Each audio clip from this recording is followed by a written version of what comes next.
All right. Thank you so much, everyone. There are still a few people joining, but I think I'll get started because we, of course, have a lot of information to share with you today. So thank you so much for joining today's webinar about circular design or designing for circularity. Yeah, so there we go. So the agenda for today is that I will just kick us off with why are we here? Why are we talking about circular design? And then, of course, introducing today's guest, who will help me go through the different topics that are on today's agenda. So life cycle thinking, resource efficiency, durability and repairability, reuse and recycling. And then in the end, I'll just quickly touch upon sort of the role of the PLM dialogue, and in the end, Q&As. So, of course, if you have any questions during this, there is the Q&A part that you can just type any question, and I'll either ask the question if it fits in the session without interrupting, but otherwise the question will come in the end. So just type in whenever you have a question, just let us know. Any question is very welcome. So just to kick us off today, why are we actually talking about this circular design and these different topics? Why is it really important? Now, we all probably know, and a lot of you have probably already heard about the topic, know a bit about it. Some of you are maybe also in the sense that, how do we go about it? What do we have to change if we do have to change anything, etc.? One of the things that we are very much aware of here at Delog, and I think a lot of us are very much aware of, is the fact that it is something that has been talked about a lot when we talk about EU legislation, key account customers, and of course the end consumer as well. So it's about kind of getting ready for them and not necessarily knowing exactly what we have to get ready for, but at least starting to think about the ways that we might be able to change, might be able to adjust the way that we are working. So it's about future-proofing your company. It's about securing that you are here to exist later on. And as I said, just getting started somewhere. So this webinar is, of course, also to give you an idea of the different ways that you can start to look at, start to think about, and maybe even start to onboard some processes in the way that you're working in the brands. So without further ado, I would like to introduce today's guest, Marie-Louise. Welcome. Thank you so much for joining me today. Now, if you could maybe just introduce yourself as well. Yes. Thank you, Anja, for the invitation to a topic that is very much very close to my heart. I'm Marie-Louise Rosholm. I'm also a studio in Milan. It all started in Milan 40 years ago, working with the textile industry. And since I've been working in Europe and a little bit in Asia. For the last 15 years, I have had focus on sustainability. It all started when Lensing called me and asked me to be consultant for them. So it means that I have a very industrial approach to sustainability and the way we have to act to get where we have to get in time. It means that it doesn't mean, but I'm a practitioner. I have a lot of practical knowledge, and this is what I am going to share in these next 45, 50 minutes. So I'm really, really happy to be here and to share some of the things I know with you. Thank you. Thank you so much. It's great to have you. So I think we'll just jump into the first topic. Now, we do have slides for each of the topic, but we're not necessarily gonna use them as much as just a talking point to get Marie-Louise going with the different solutions and thoughts about the different topics. So the first one is, of course, this life cycle thinking. Now, maybe, Marie-Louise, you could just start off just a general idea of what are we actually talking about when we say life cycle thinking. Well, life cycle thinking is it's about thinking from the very start, from actually before you start thinking of a garment or a product you want to produce, and you want to design. You start even almost before that to sort of screen all the elements in this product to be sure how you connect things and what you do. What you do is that you think the whole cycle, the whole life from the very start of the product or designing the product and to the end of it, which is okay. That should be doable. The thing is that you must not let the end of life overrule the garment you make. It still has to be, the life is the most important thing about the garment. But still you have to have end of life in mind. It is a bit, it is as if it is two not really topics that is not possible to make the ends meet, but this is actually the exercise that we have to do. Well, very cool. You said screen different elements. Can you maybe elaborate on those types of different elements that we then need to screen? Yeah, well, you have, of course, you have the, when you start doing and wanting to do a new design. First of all, of course, you have to ask yourself if the world really needs that design. And if you can say yes to that, you start. Then you have to think about what garment is it? So if we are talking about an outerwear, a jacket, then you can say, okay, what are the elements that goes into this jacket? Is there a lining? There's a fabric on the outside. It has to be closed. How do you do that? Do you do it by zippers? Do you do it by buttons? If it has pockets, what fabric do you use in the fabric? And so all these things, and it's an exercise. It's a job you do while the design process is also going on, because you can't do first a design and then you do all the sort of the material or the element research. You have to do it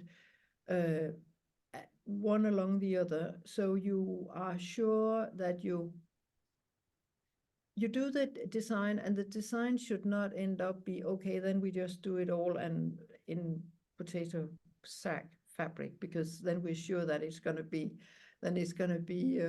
sustainable, and that's not even sure. But anyway, but you have to have the nice aspect of the design and the functional aspect, and then you have to think what can I do where, how can I maybe use fabrics of the same material, not exactly the same fabric, but the same fiber. Mm-hmm. And this is, so you have to screen all, you have labels, you have sewing thread, there's so many, I mean, you know, maybe even better than me, how many things you have in just a jacket. Yeah. Then there's also, you could say, okay, for example, if you're doing underwear, you also, you could take some choices. You can make some choices which are good for the environment. But if you decide to do underwear with no stretch and not with a proper stretch, so it means that you have to blend the core material with some elastan, for example, to have this good stretch. And then you say, oh, then I have sort of, I'm mixing fabric, I'm mixing materials, which is not good for recycling. But if you do it without garments or with underwear without stretch, then people will throw it away. You don't want to use it very often or for a very long time. And then you have sort of jeopardized that material because you didn't think about the needs and desires that a garment must fulfill. Yeah, yeah. Okay. And in terms, touching upon the fact that you're combining fibers as well, but of course also with the jacket, with a lot of different materials, a lot of different accessories that will be added. Can we talk a bit about sort of the disassembly of it as well? So if we then have to think about the end of life of that specific product, whichever it is, what do we have to consider in this fact in terms of this disassembly? I mean, when we're talking disassembly, we are not talking disassembly in lining and outer fabric. It's not that. We're talking what are the core material of the fabrics we use, for example, or the other materials. So, for example, if you make a coat in lyocell, in Tencel, and you use lyocell buttons made of lyocell, then you use a thread, a sewing thread, also in a cellulosic material. And so maybe you could throw this whole jacket away in one go, in the same bucket, because it's all cellulosic. But if you then have a lining, maybe you have a lining of a pile, which is made of polyester, then you have to get rid of that. And it means that you have to cut it. It's already a year since I heard how they have how disassembly, the time for disassembling a piece of a garment, how long time it takes, and how that also is an element in when you design and in the price of the thing. So this is something that is, the less you have to disassembly, the better it is. But still, you cannot, it must be a beautiful and a good fabric, a good garment. Otherwise, you just risk that it's going to be used for a very short time, which is the most important thing, is that we keep our things and use them a very long time. Yeah. So maybe you've already, by that last sentence, answered my question. But I mean, you've helped a lot of different brands in terms of trying to figure out what do we focus when we that specific garment or for our collection. You would probably, I've heard a lot saying as well that what do we then focus on? There are, you know, do we focus on the durability, or do we focus on the end of life, or what do we actually focus on? Can you give some examples of what you then end up with consulting these companies for? What do they have to focus on when they think about life cycle? Well, I won't say that they have to focus on everything, because then no one will do anything. You have to pick out some small pieces from the mountain and start with them. As I said, end of life is very important, but it must not ruin the beauty of the product and the durability or the functions. So if you're doing function fabrics, for example, or function garments, then you should focus on material research. Where can you get the materials that can satisfy the needs? And then you can start, when maybe you take the most complicated or the fabric that has to satisfies most needs in your garment. Let's say it's moisture management. Yeah, this is complicated to find in a sustainable edition. And so you start with that, and once you have found that, you will try to create the rest of the materials around that. So start with the hardest one to solve, and then create the rest around it, I'd say. That's good. That's good advice. So next one that we're going to talk about is the resource efficiency. Now, again, maybe you can, to start with, just explain what do we mean with resource efficiency? Well, resource efficiency, it's about, for me, it's about using everything. It's very close to zero waste. And yeah, it is really about that you really use every bit. It's a sort of, it's actually, it's also a sort of an advice for all householding, that you just use everything that you have, and you try to use every piece of the sheep or whatever it is, you use everything. Yeah, and I think it's possibly something that needs to be considered in the whole value chain of the company.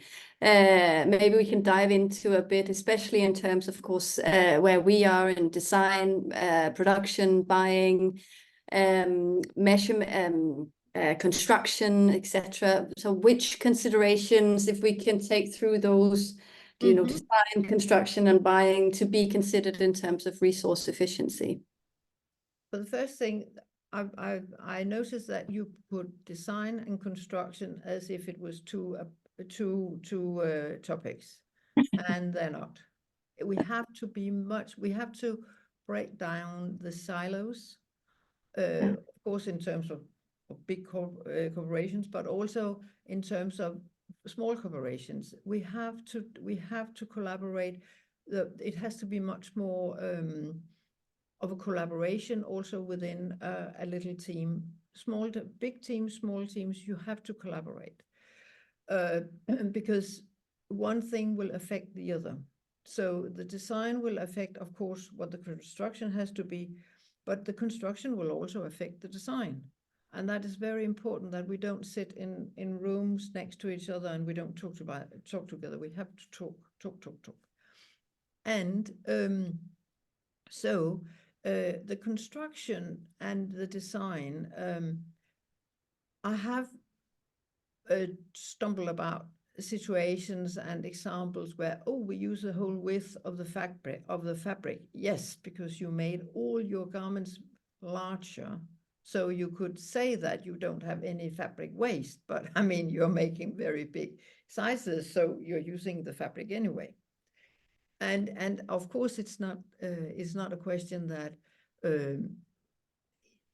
the resource efficiency must not affect the beauty or the purpose or the use of the garment. That's for sure. It's again that we really have to stick to make beautiful. The aesthetics is so important, because we keep things that are beautiful for some reason, for you or for me, and it might not be the same, but we keep them if they're beautiful. Yeah. So that's important. And so, for example, if you have a big production, maybe you could discuss with your supplier of fabric if they could adjust the width of the fabric to you. Of course, that's not if you make 50 styles, but if we're talking really big corporations, that could be an idea. So you maybe have two sizes of fabrics, or you have different ways you put out the patterns. So you don't jeopardize, you don't ruin your design, but you don't have any waste. And another thing is that knitting is fantastic. Fully fashioned knitting, but also knitting as meters, because they can very quickly adjust the width, for example. Yeah. You also have very little waste in knitting compared to weaving. I'm a weaver, so it's not that I want people not to use woven fabrics any longer. But you always have to ask yourself a lot of questions. What is the best choice for this specific thing I'm embarking on doing? Yeah. Yeah. Is that? I think we're missing the buyer. Oh, I'm missing the Other than buyer. the fact that they're probably involved in a lot of the speaking to suppliers as well, of course. But I think in terms of we also spoke about, you know, the production facility. So in you know, including that as well in your thoughts about resource efficiency. Yeah, and then the buyer. Yeah, the buyer. Well, the buyer,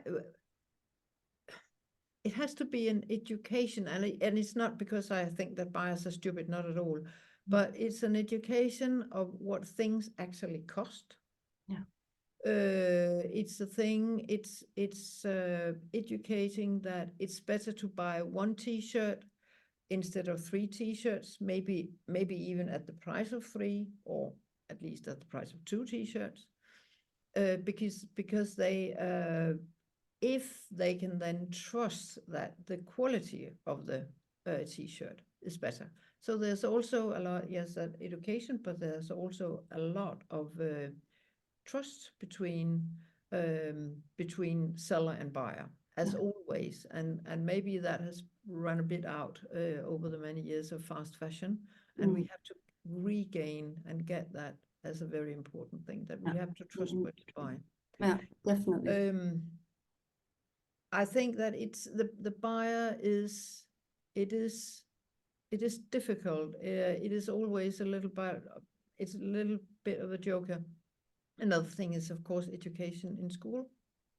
From when they start having pocket money, the kids we have to, and it's unfortunately it's not on the curriculum for the Danish schools. No. But it could be. It should be. It should be. Not could, should. No, should. And we also put in a point on the presentation about ship stuff. Can you elaborate on this one? Yeah, well, sorry, just getting back, because also, again, if you could optimize the fabric, for example, if you can use it, not that you make a whole collection with the same cotton, plain cotton, not Yeah, no, of course, but yeah. if you could have your if you could have an overview, so you try to, because then you will have less waste. Yeah. And you will also be more secure in that you have an extra 10 meters if something goes wrong. And the thing about placing the order is also that you have to wait for the shows and the selling to be over before you place your order. Things will take longer time, but we have to do it. Otherwise, we end up with fabrics that we burn, and it's just a no-go. And then you say, oh, we can sell it as dead stock, but dead stock is just a very bad excuse for producing too much. So absolutely, dead stock is not sustainable. No, it's the result of something that wasn't good from the start. Yeah, exactly. Yeah. Good. The next one, durability and repairability. Now, I think as well, this one touches upon some of the things that you've already mentioned in terms of things having to last longer. Yeah, you know, the quality, etc. Can we dive into this one in terms of longevity? What do we mean? What is that? What do we mean here?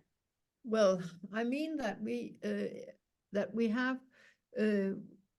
things that are beautiful and will last for a long time. It's not talking about Danish architectural chairs, which is fine. And it's not saying that you can never have a paillette dress ever in life. It is about what is this? So things should stay beautiful if you use a good quality, and then you should pay a lot of attention to how you manufacture it, so you won't have seams that go up, or well, buttons will always be lost, but still, it's a very important thing that you really think about how long time is this fabric and this garment going to last. And then, of course, we have a problem that we have an issue with prices, and there is where the education comes in. Yeah. definitely. And the other one, repairability. Yeah, the repairability is. Yeah.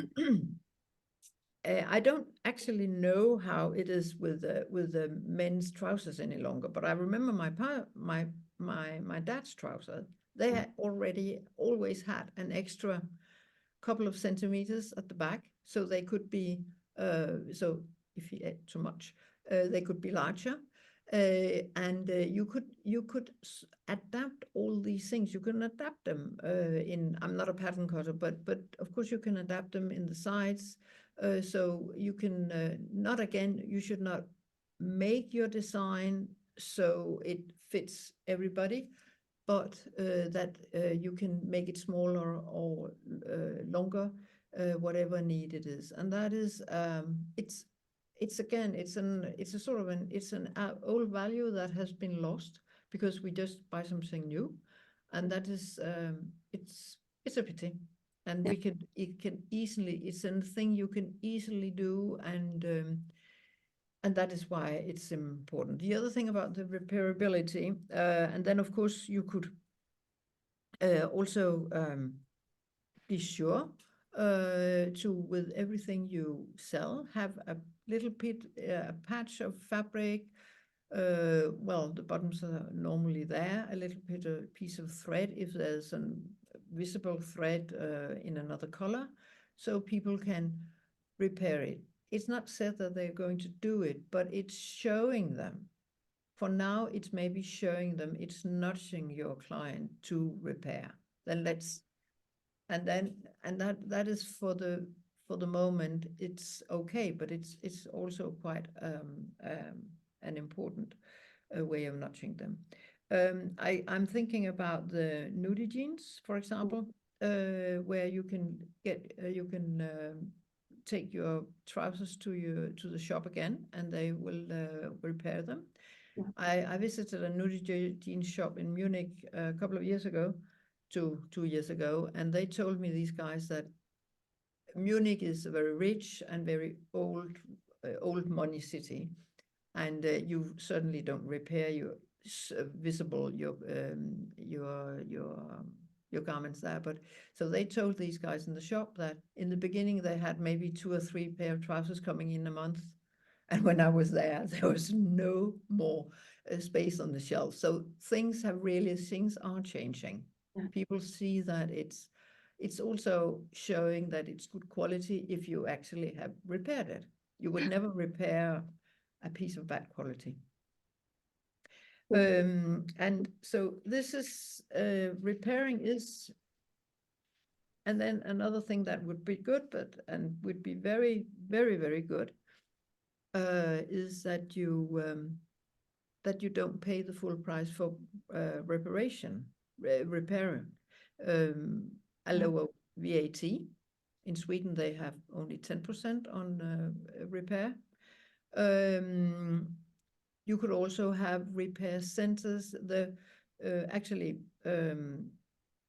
Henrik Vipskov, he has a shop where he repairs his own stuff.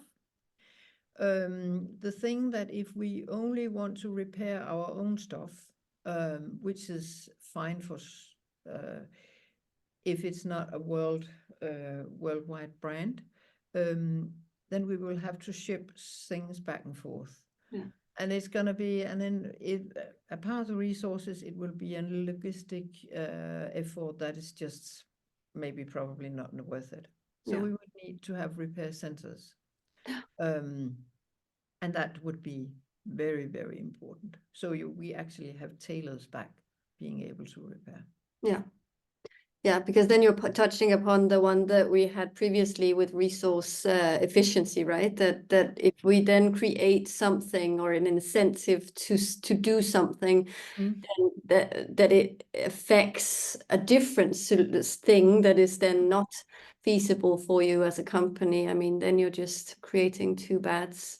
But as you also suggested when we talked the other day, that you can you go to a repair center, have it repaired, and then the brand pays half for your repairing. Yeah. That could also be an idea. Exactly. Yeah.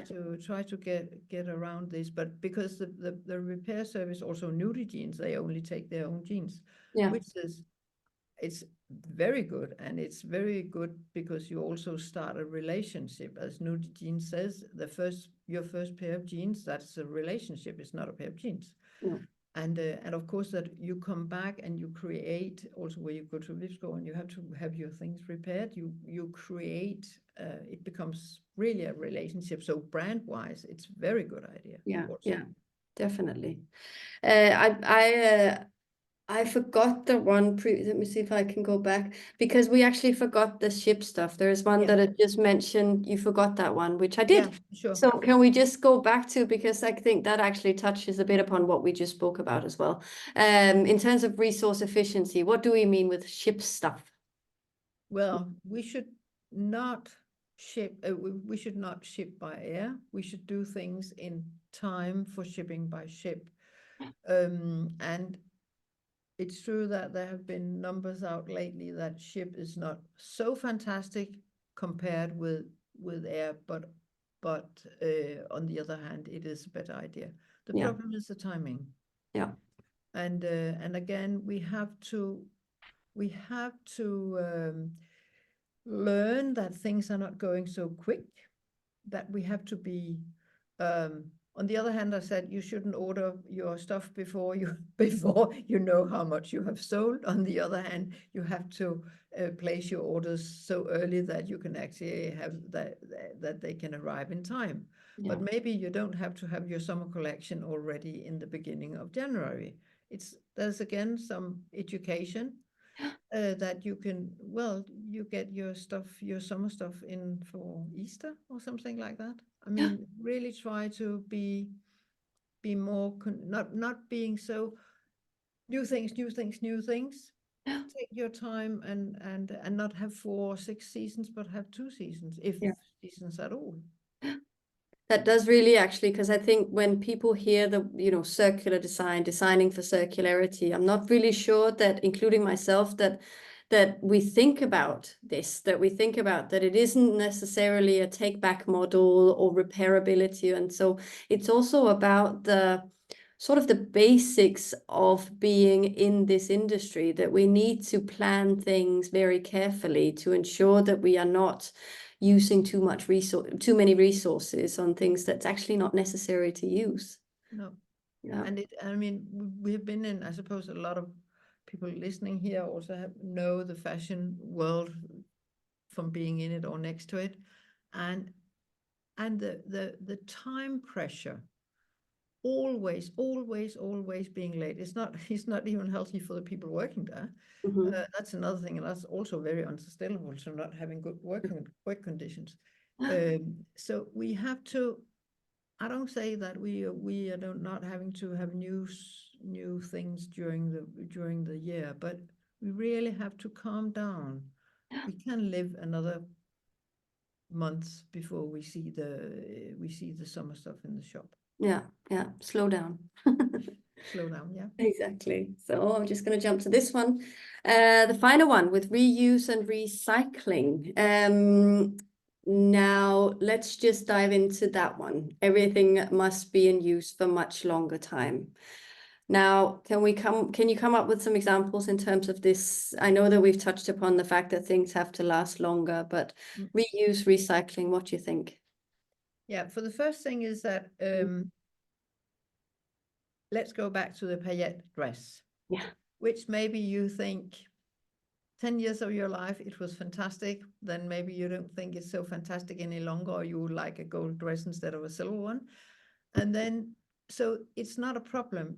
Don't throw it away. It's not, when you buy something, you don't have to think, oh, I have to wear this coat for 20 years. Well, maybe you only have to wear it for 10, and then you will pass it on.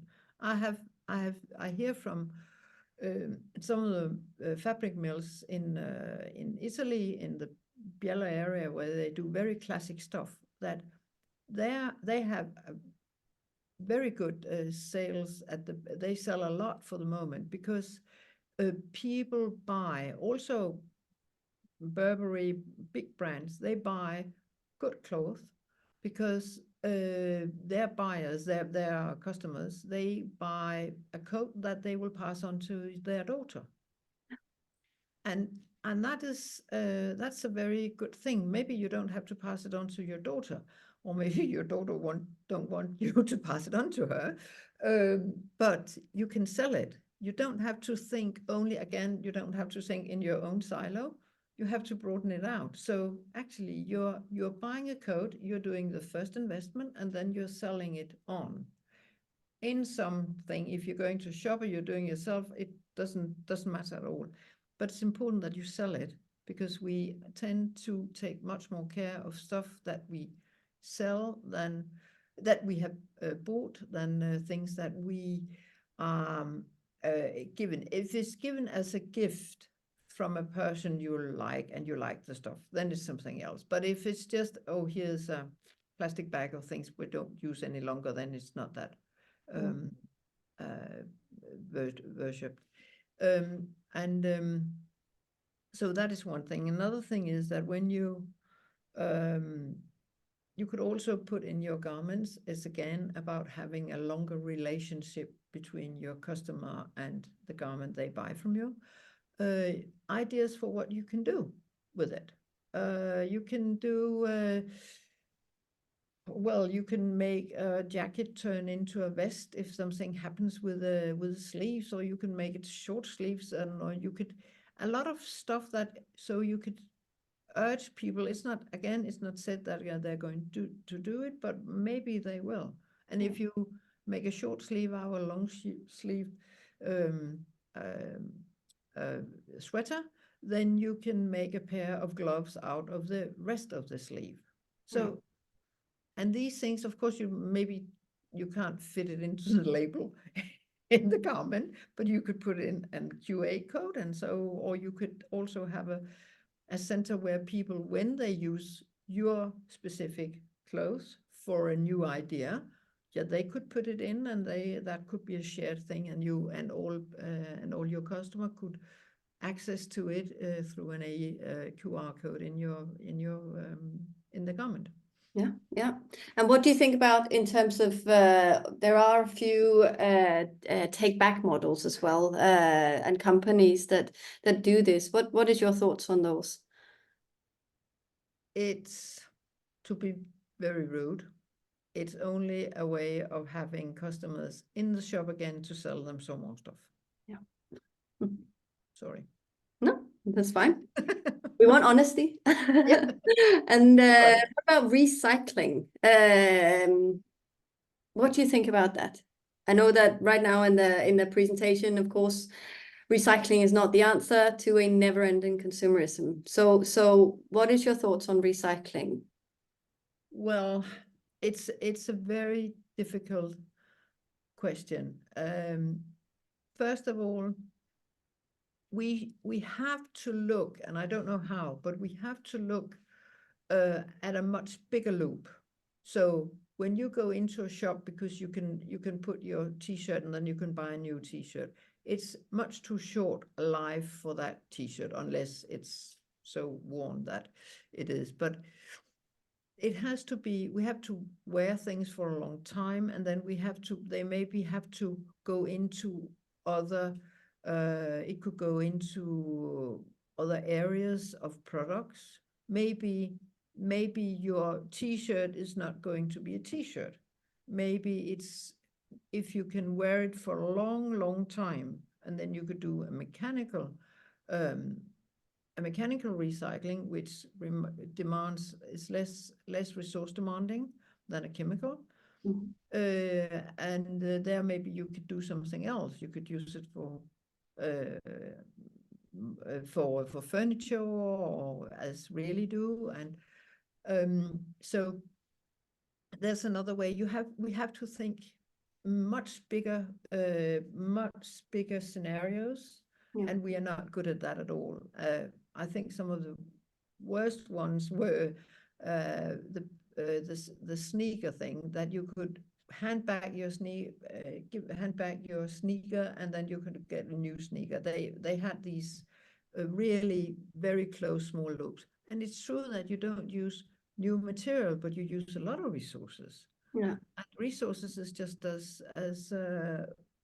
shortage as the material. So we really have to think about that. And then you can also think, and that is where we go back to the initial point, and this is also what we say here, that if you have put together a lot of different materials and a lot of blended materials, and this is here you face it, what are you going to do with it? So if you think in the first phase, okay, I'll try to do this in one material as far as I can without jeopardizing the aesthetics and or the functions, then I can actually have a much easier recycling once it comes to that. But it has to take years before it touches the recycling bin.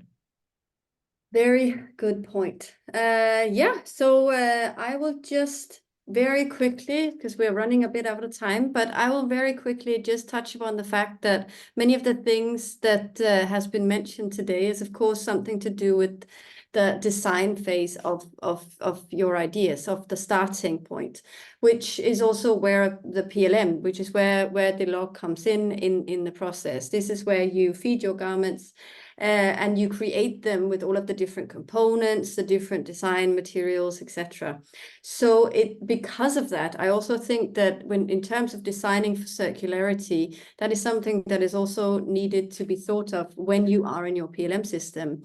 So that means, for example, that we talked about components and adding different components. Button is sort of something that's been there for quite some time. But if you want to start also creating other incentives, such as yarn, adding yarn, so that you can repair it or get others to repair your very, very dear knit garment, that could be something that is very necessary to also add to your and think about adding in the PLM system, so that your suppliers, of course, remembers to add all of these things. The same goes for if you have extra hand tags that to help and inform your customers of how do I do this, how do you repair, what can you do, etc. Those are also things to consider adding to your PLM. The same goes for a measurement chart.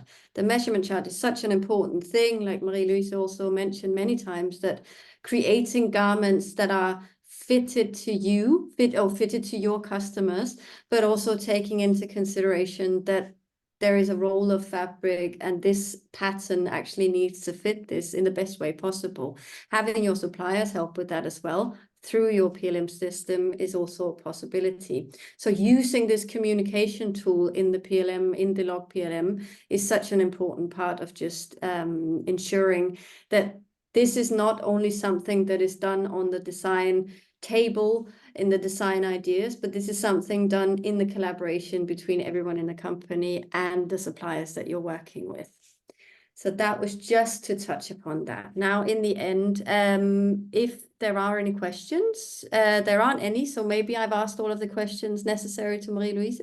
But if there comes any, I will just ask Marie-Louise if you have any final, do you have any final remarks, anything you want to say to the people who are here today?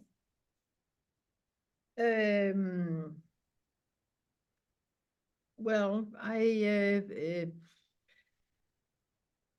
I think I've said everything, but it's that was on my mind. But it's very, the collaboration, as also you mentioned, Anja, is so important. We cannot. We must really realize that no man is an island. We really have to collaborate, because only collaborating and sharing knowledge is we're going to win this battle. Or actually it's not even a battle, it's war. And then it's also important that we have these the data we can work from, so we are not working, so we can actually choose where do we have most impact for what we do. I mean, doing something that costs a lot of money and then at the end it has no impact, that's not a good idea. Yeah. We should really be very considerate, and it's also about being good sense. Use your good sense, really think. And that is probably the most important thing. Perfect. And now there is actually a question, which is a really good one because it touches upon this prioritization that is really having to be done in all of the brands. So how do you prioritize sourcing certified materials versus designing for aesthetics, longevity, or is it a combination? It's not. It's a tricky one because, Yes. yeah, because for example, organic cotton is very often quite small fibered, which means that it is not so, it doesn't stay beautiful as long as, for example, a long fibered cotton. But I haven't checked upon it lately, but until not so long time ago, there was no organic long stable fiber. So that is the thing that, but knowing how cotton is grown, I would, for other reasons, always go for the GOTS certified, and the resources it takes up. But that's actually a problem. It's a big problem that you have the better quality of material in a non sustainable, non-organic edition. That is really a problem, and it's actually strange that no one have picked up on that. Why can't we get organic Pima cotton, for example?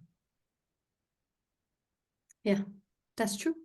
Yeah, when you mention the GOTS, I just wanna, to the ones that maybe don't know the GOTS, I'm assuming you mean because that also has a focus on other aspects than it just being organic, right? So, but that's because that certification has a focus as well on social aspects, chemical aspects, and of course, actually also durability. They do have some parameters in terms of the durability of the cotton. Yeah, there was actually now a question in terms of organic Pima cotton, but we don't know. I haven't heard of it either. No, So I digged into it a couple of years ago because I was actually planning and trying to see if it would be possible to start a cultivation of long stable cotton fiber. yeah, But it was just before Corona, and all money for any new things there was absolutely no money, but it would have been, and there were more people very interested in it. yeah, From different labels, from different levels, from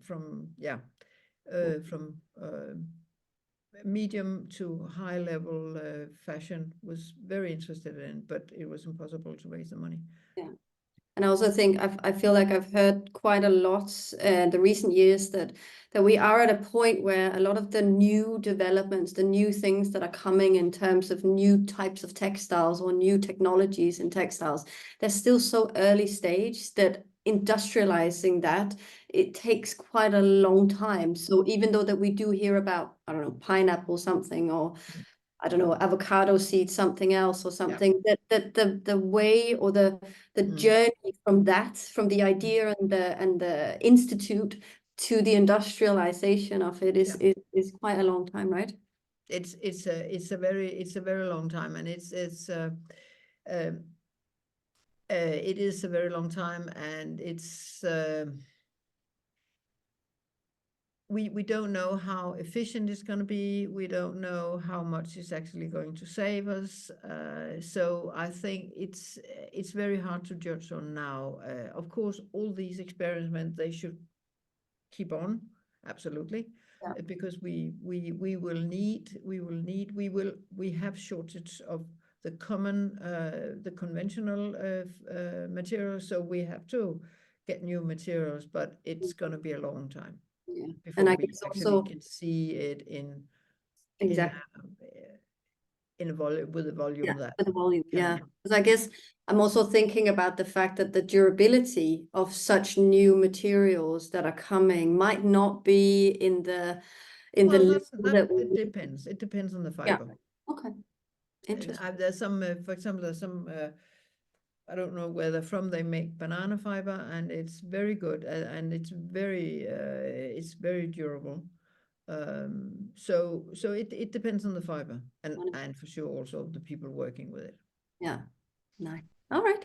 Well, thank you so much, Marie-Louise. That was amazing. I will just for now leave you with this next webinar that we have next week, next Thursday, same time, product webinar, where we will dive into Delog's measurement chart and a bit of tips and tricks on how to use this in the best possible way.